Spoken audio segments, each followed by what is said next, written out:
Сайн байцгаана уу? Та бүхэнд сонгон шалгаруулалтын цахим системд хэрхэн ажиллах талаарх зааварчилгааг танилцуулж байна.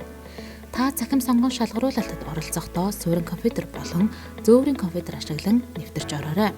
Сонгон шалгаруулалтад оролцохдоо Selection цэг 18 цэгийн цахим хуудсанд хандаж байгууллагын мэдээллийг бүртгүүлнэ.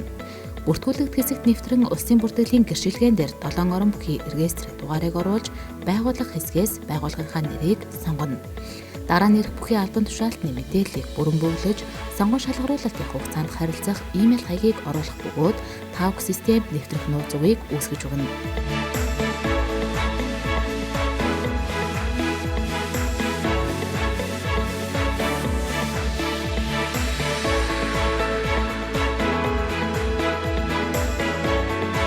Та дээрх мэдээллийг үнэн зөв бүгэлсэн тухайга зөвшөөрч уг мэдээллийг баталгаажуулан системд бүртгүүлнэ. Системд бүртгүүлсний дараа таны бүртгүүлсэн цахим шууданд бүртгэлийг баталгаажуулах имэйл илгээгдэх болно.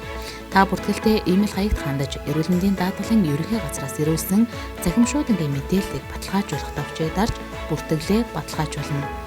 Бүртгэл баталгаажуулсны дараа сонгон шалгаруулалтын Selection цэг 18 цэгийн хаягаар нэвтрэн орсноор та сонгон шалгаруулалтын 1-р үе шатанд оролцох эрх үүснэ.